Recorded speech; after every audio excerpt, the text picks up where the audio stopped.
Salam mövcud hörmətli izləyicilərimiz, Binəqədidə yeni bir evimiz var. Tam təmirli və yaşayışı olan evdir. Evimizin hər şeyi var. Bu gördüyünüz kimi evimizin çöl hissəsidir. Baxın, çöldə ayrı bir darvazası və qapısı var həyətimizə girmək üçün. Gördüyünüz kimi həyətimizə rahat 2-3 maşın yerləşə bilər. Burada yaşıllıq, kiçik bir yaşıllıq özüm üçün yaratmaq üçün. Gül, ağac yeri var, qəşəng. Buranı qəşəng istəyirsiniz, özünüz bir dənə ayırırsınız. Daha sonra baxın, burada çöldə oturmaq üçün yerimiz var.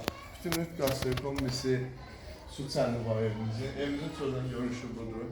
2 mərtəbəli evdir. Gəl içəridən yaxınlıq keçək qardaşım. Bu evimizin giriş hissəsidir. Gördüyünüz kimi giriş hissəmizdə şkaf var, paltar asmaq üçün, ayaqqabı qoymaq üçün yerdir. Gördüyünüz kimi evimizin girişindən kombisi var. Daha sonra Wi-Fi var evimizin. Aboyunu da görürsünüz, qəşəng bir aboy var. Gəl kınamızdan başlayaq qardaşım. Gördüyünüz kimi kınamız da budur. Böyüklüyünə baxın kınamızın. Kombisi var. Daha sonra kondisioneri var evimizin. Jaluzi görürsünüz, yəni 3 dənə qəşəng pəncərəsi, jaluzi var evimizin.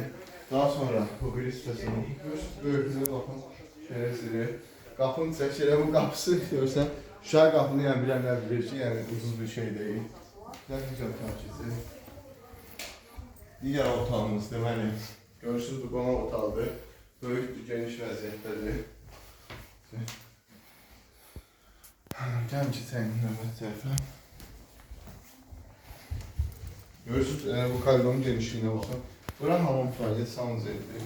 Baxın, adliyin hakkındır. Bura ayaq yolsudur.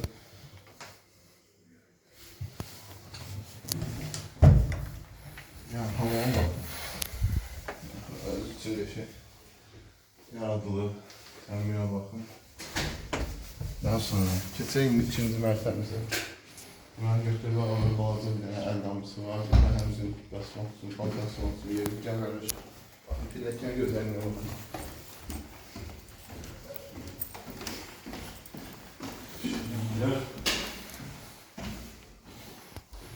İkinci mərtəbəmizin saunzeli var. Əlavə.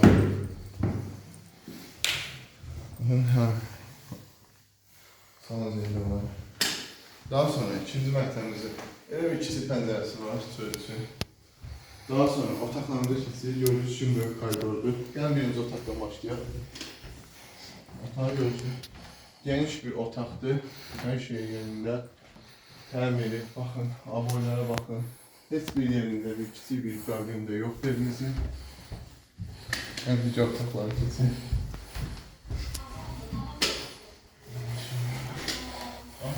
Bu digər otağımız, ikinci otağımız. Pəncərə sisteminə baxın, görün necə gözəl bir pəncərə sistemi var. Otur, yəni əsl arzusunda olanlar üçün, yəni ev arzusunda olanlar üçün evdir. Həqiqətən də yəni mənim özümü çox ləzzət edən bir evdir. İstəyərəm ki, belə ev, dosta qardaşa qismət olsun. Deyilər sevlərdən, baxın. Növbəti otağa baxın, genişliyinə baxın, tavana baxın, aboya baxın. Elə bu evdə işığı söndür, adam bir dənə gözəl yuxaq var. Baxın, hər şey qaydasında. Gəl balkonu göstərək sizə. Bunu balkonu da evimizin. Şirin, əzan verir. Görürsünüz, yəni məscidə yaxınlığında, məscid yaxınlığında belə deyək. Yola yaxındır, avtobus yoluna yaxın yerdədir, əlverişli yerdədir. Evimizlə bağlı kiminlə sualı varsa, bizə aşağıdakı nömrələrimizə direktdə yazıb soruşa bilər. Yəni Allah satana da, inşallah alana da xeyir versin. Həqiqətən də dostlar, qardaşlar məsləhətli evdir.